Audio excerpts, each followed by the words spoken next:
കുനാഫെ ചോക്ലേറ്റിന്റെ viral videos കണ്ടപ്പോ തൊട്ട് ഒന്ന് ട്രൈ ചെയ്യാൻ ഒരു ആഗ്രഹം. കുറച്ച് പിസ്താഷ്യയും വൈറ്റ് ചോക്ലേറ്റും കൂടെ ബ്ലെൻഡ് ആക്കിയപ്പോ വീഡിയോസിൽ കാണുന്ന ലൂസ് കൺസിസ്റ്റൻസി കിട്ടിയില്ല. അപ്പൊ ഞാൻ കുറച്ച് മിൽക്ക് മെയ്ഡ് കൂടെ ആഡ് ചെയ്ത് ഒന്നുകൂടെ ബ്ലെൻഡ് ആക്കി നോക്കി. അപ്പൊ ശരിയായി. ഇനി ഒരു പാനിലേക്ക് കുറച്ച് ബട്ടർ അല്ലെങ്കിൽ ഗീ ഒഴിച്ച് വേർമിസില്ലി നന്നായി റോസ്റ്റ് ചെയ്തെടുക്കണം. ഈ റോസ്റ്റ് ചെയ്ത വേർമിസില്ലി പിസ്താഷ്യോ പേസ്റ്റിൽ നന്നായി മിക്സ് ചെയ്ത് വെച്ചാൽ ഫില്ലിംഗ് റെഡിയായി.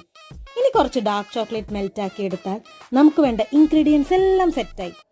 ഏതോ വീഡിയോയിൽ ആരോ പറഞ്ഞത് കേട്ട് ബിസ്ക്കറ്റിൽ കിട്ടുന്ന ട്രേയിൽ മെൽറ്റ് ചെയ്ത ചോക്ലേറ്റ് ഒഴിച്ച് സൈഡ് ഫുൾ ചുറ്റിച്ച് പിസ്താഷ്യോ ഫില്ലിംഗ് കൂടെ ഇട്ട് അതിന്റെ മേലെ വീണ്ടും ചോക്ലേറ്റ് ഒഴിച്ച് ഫ്രീസ് ചെയ്യാൻ വെച്ചു. 5 മണിക്കൂർ കഴിഞ്ഞെടുത്ത് നോക്കിയപ്പോഴും സൈഡ് ഒന്നും സെറ്റ് ആയിട്ടുണ്ടായില്ല.